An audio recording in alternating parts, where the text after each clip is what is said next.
Hello friends, today's topic is continuation of our last lecture immunosuppression drugs.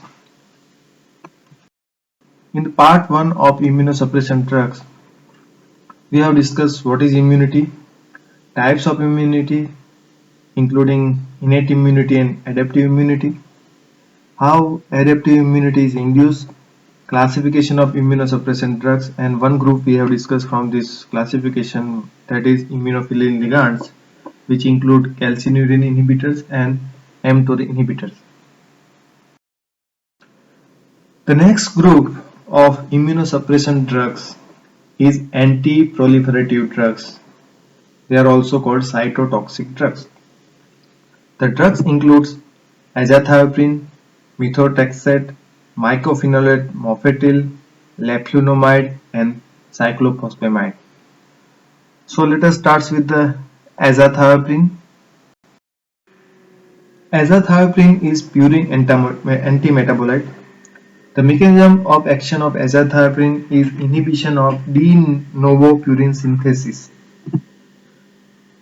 Azathioprine inhibits de novo purine synthesis. Remember friends, lymphocytes lack the salvage pathway and therefore they are dependent on the de novo purine production, which is required at the time of induction or activation of immunity. So this de novo purine synthesis is required for the proliferation of the lymphocyte at the time of induction of immunity. So how it inhibits the de novo purine synthesis?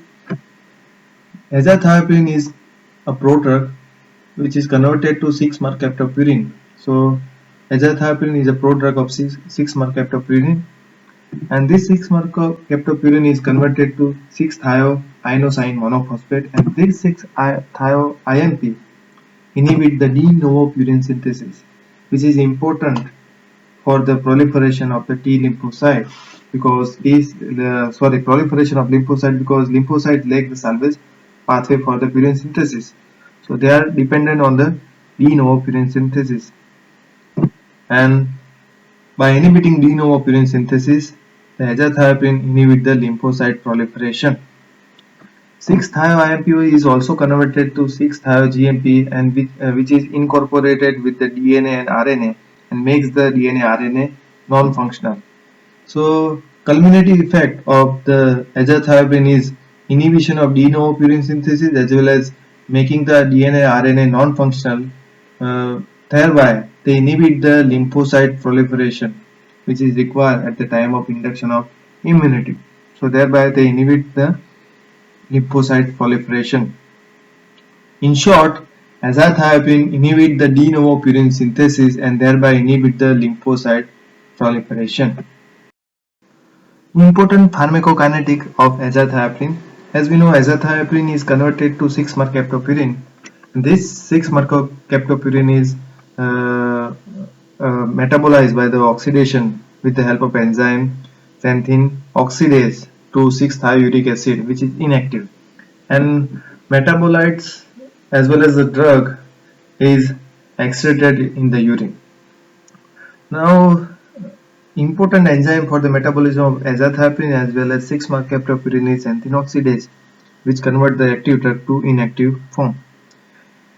Now, if the azathioprine is used along with the allopurinol, it should be used cautiously because allopurinol inhibit the xanthine oxidase and thereby increases the level of azathioprine, and thereby it increases the toxicity of azathioprine, including bone marrow suppression.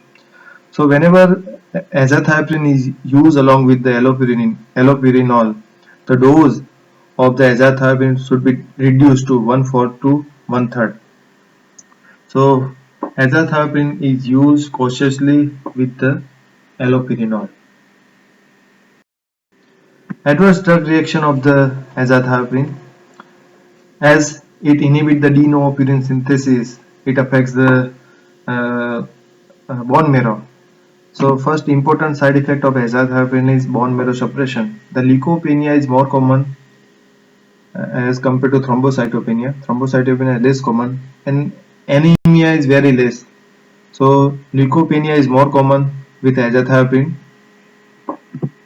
Other side effects include hepatotoxicity, GI toxicity including nausea, vomiting, alopecia, and as we know, the common side effects of the all immunosuppression drugs, it increases the risk of infection as well as the risk of neoplasia.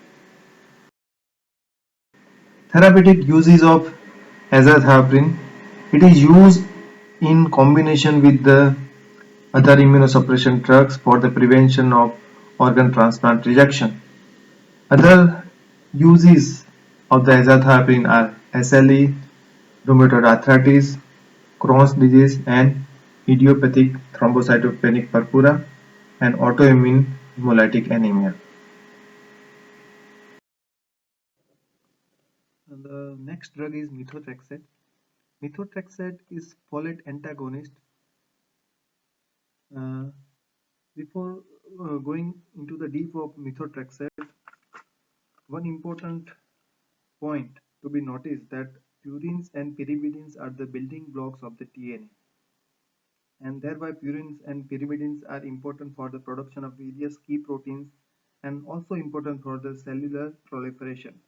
And remember, the B cell and T cells, B lymphocyte and T lymphocytes are totally dependent on the de novo purine and pyrimidine synthesis. B and T lymphocyte lack the salvage pathway for the purine and pyrimidine synthesis. Hence, B and T lymphocytes are totally dependent on the de novo purine and pyrimidine synthesis. So we can conclude that the de novo purine and pyrimidine synthesis is important for the production of various key proteins of the B and T lymphocyte as well as proliferation of the B and T lymphocyte.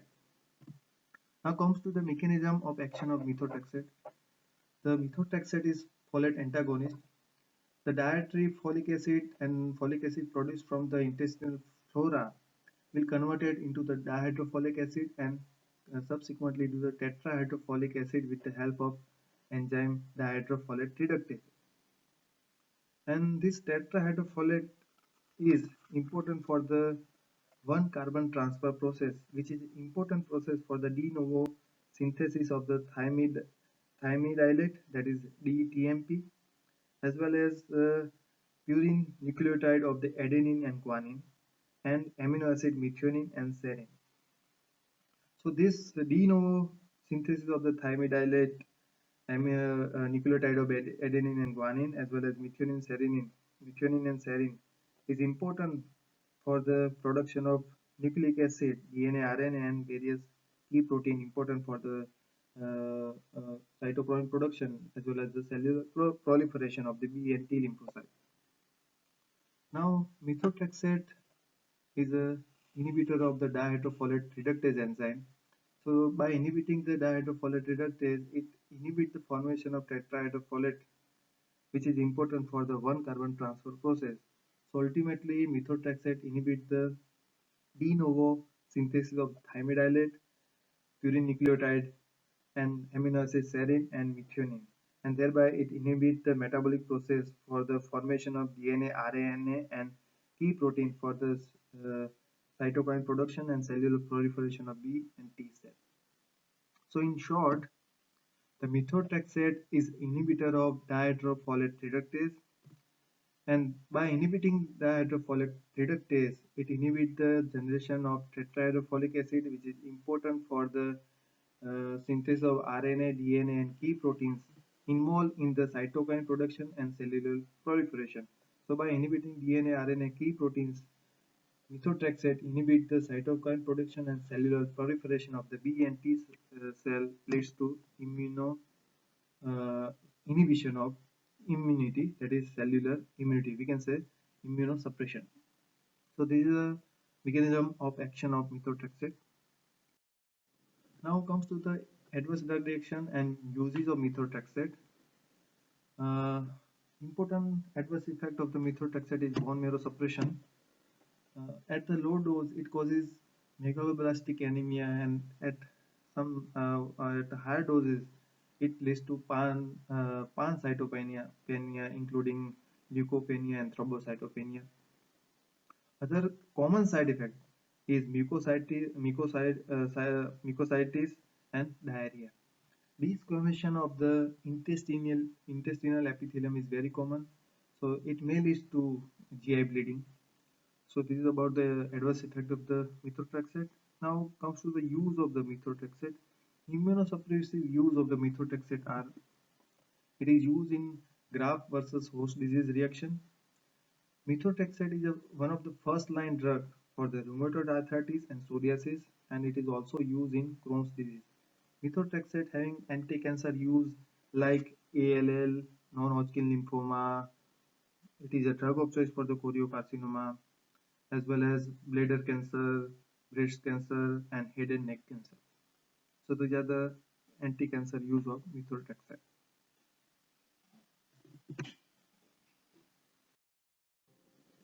Next anti-proliferative drug is mycophenolate mofetil, MMF. Let us see the mechanism of action of the mycophenolate mofetil. The inosine monophosphate is converted to xanthosine monophosphate XNP with the help of enzyme inosine monophosphate dehydrogenase IMPDH, inosine monophosphate dehydrogenase. So IMP is converted to XNP with the help of IMPDH, and subsequently XMP is converted to the GMP, and this process or this pathway is important for the B cell and T lymphocyte. So B and T lymphocyte are highly dependent on this pathway for their proliferation. Now mycophenolate MMF is prodrug of MPA, mycophenolic acid. Uh, MMF is converted to mycophenolic acid, and this mycophenolic acid inhibit the inosine monophosphate dehydrogenase enzyme, thereby it inhibit the generation of GMP from the IMP. So by inhibiting this pathway, mycophenolate mofetil selectively suppress the lymphocyte proliferation and functions, including antibody formation, cellular adhesion, and migration, and thereby there is immunosuppression. So mycophenolic acid inhibit the enzyme IMPDH, inosine monophosphate dehydrogenase, which inhibit the generation, thereby it inhibits the generation of cyclic GMP, which is important for the proliferation of the B and T lymphocyte as well as the various function of the lymphocytes, and thereby it inhibit the immunity. The adverse drug reaction of the mycophenolate mofetil. The important adverse reaction is GI toxicity, including nausea, vomiting, diarrhea, and GI bleeds. Other is myelosuppression, primarily neutropenia are common in MMF. Other side effects are hypertension and increased susceptibility to infection, which is a common side effect of the all immunosuppression. But cytomegalovirus infection is common with the MMF. Therapeutic uses of MMF. MMF is used for the prophylaxis of the transplant rejection, especially in the combination of glucocorticoids and calcineurin inhibitors. It is also used in refractory cases of the solid organ transplant rejection. Other immunosuppressive use are lupus nephritis, rheumatoid arthritis, and inflammatory bowel disease. The next drug is cyclophosphamide. Cyclophosphamide is one of the commonly used alkylating agent. The mechanism of action of cyclophosphamide. The first cyclophosphamide is biotransformed to the hydroxylated intermediate, primarily using the cytochrome P450 of the liver. And these hydroxylated intermediates undergo breakdown and forms the active compounds phosphoramide mustard and acrolein. The reaction of phosphoramide mustard with DNA is considered as a cytotoxic step of the cyclophosphamide. Cyclophosphamide is first converted to the hydroxylated intermediate. This hydroxylated intermediate undergo breakdown to form the active component phosphoramide mustard and acrolein, and this phosphoramide mustard react with the DNA, forms the alkylated non-functioning DNA, non-functioning damaged DNA, and this step is considered to be a cytotoxic step of the cyclophosphamide. Adverse drug reaction of the cyclophosphamide. The acute toxicity of the cyclophosphamide include GI toxicity, nausea and vomiting. The delayed toxicity is severe bone marrow depression with leukopenia, thrombocytopenia and bleeding. Other side effects is alopecia. One important and specific side effect of the cyclophosphamide is severe hemorrhagic cystitis, which is due to the nephrotoxic and urotoxic metabolite acrolein. This severe hemorrhagic cystitis can be prevented by the co-administration of the mesna with the cyclophosphamide. So mesna co-administration of the mesna with the cyclophosphamide can prevent the hemorrhagic cystitis. Therapeutic uses of cyclophosphamide include childhood nephrotic syndrome, severe systemic lupus erythematosus, vasculitis such as Wegener's granulomatosis, and also it is useful in autoimmune hemolytic anemia. Next drug is leflunomide. Let us see the mechanism of action of leflunomide. This is a diagram of uh, de novo pyrimidine synthesis. This is a pathway of the de novo pyrimidine synthesis. I am not going into the details of each and every step of this pathway. The hot spot is conversion of the dihydroorotate to orotate.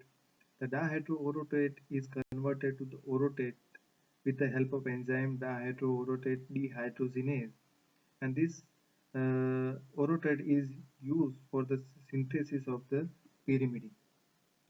So dihydroorotate dehydrogenase, those enzyme is required for the de novo pyrimidine synthesis, and I repeat with the great respect that the purine and pyrimidines are the building blocks of the nucleic acids which are important for the cellular proliferation. So uh, the dihydroorotate dehydrogenase is important enzyme for the de novo pyrimidine synthesis. Now leflunomide is an inhibitor of the DOD enzyme, that is dihydroorotate dehydrogenase, and DOD is important for the de novo pyrimidine synthesis UMP, and by inhibiting the de novo pyrimidine synthesis it inhibits the lymphocyte proliferation and various functions and immunosuppression. So leflunomide is a DOD inhibitor and thereby it inhibits the de novo pyrimidine synthesis and inhibit the lymphocyte proliferation and various function and leads to immunosuppression. The side effects and uses of leflunomide. The most common side effect of the leflunomide is headache, diarrhea, nausea. Other side effects include hepatotoxicity, renal impairment.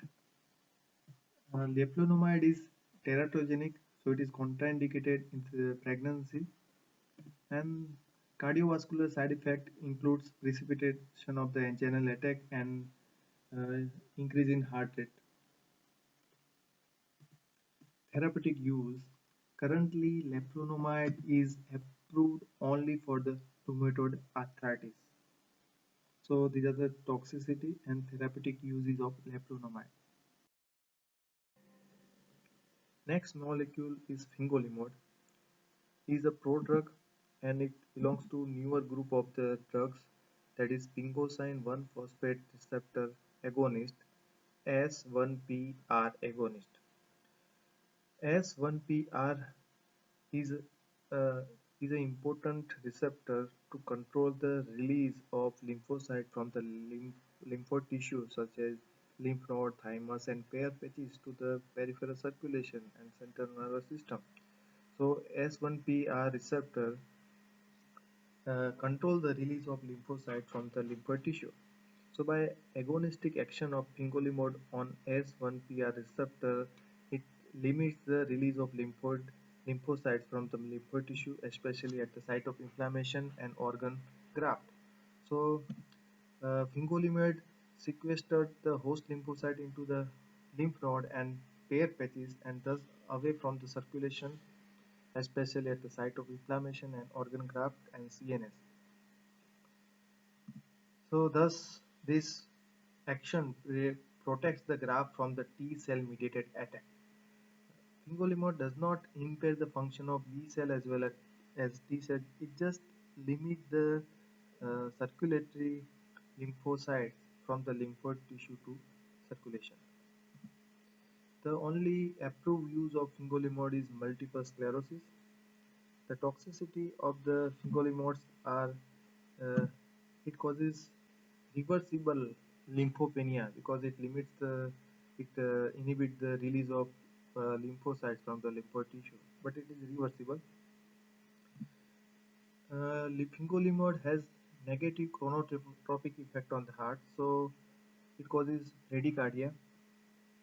Uh, Cardiovascular complications are uh, important in the fingolimod because it causes QT prolongation. So bradycardia, QT prolongation is the important side effect of the fingolimod. That's why cardiac monitoring is required within the first 6 hours after the first dose administration. And because of this cardiovascular toxicity, fingolimod is contraindicated in the class 2 and class 3 heart block, uh, myocardial infarction, pre-existing cases of the myocardial infarction, heart failure, etc. Next important group of the immunosuppression drug is immunosuppression antibody. These are polyclonal antibodies and monoclonal antibodies. I'm not going to discuss in the details about about these antibodies.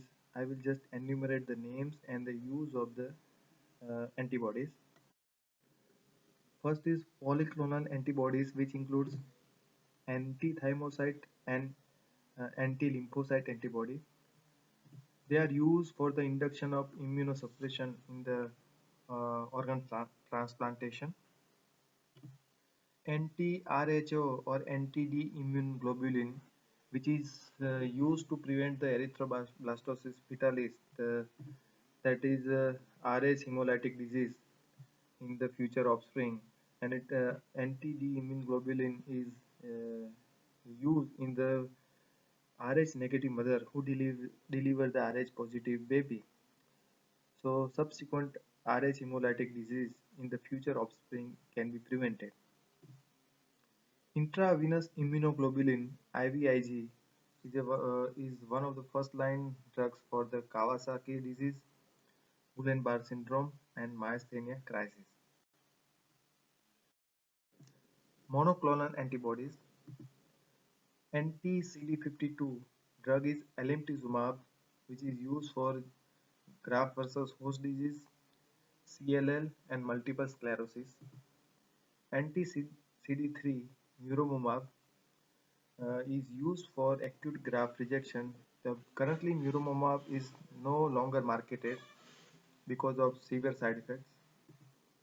Anti-interleukin 2 receptor antibody or anti-CD25 antibody. The drug is daclizumab and basiliximab. It is used for acute organ rejection. Anti-CD2 alifacept is approved for the treatment of psoriasis. Anti-CD80 or 86, the drug is abatacept and it is approved for the rheumatoid arthritis. As we know, anti-IgE omalizumab is used for the glucocorticoid refractory cases of the bronchial asthma. And interleukin-1 inhibitor, the drug is anakinra, approved for the rheumatoid arthritis. So in immunosuppression part 2, we have discussed the anti-proliferative drugs like azathioprine, mycophenolate mofetil, methotrexate, cyclophosphamide, leflunomide, etc. And I just enumerated the names and uses of immunosuppressant antibody, polyclonal and monoclonal antibody. So let us end this immunosuppression part 2. Thanks for watching, and your suggestions and feedbacks are welcome. Thank you.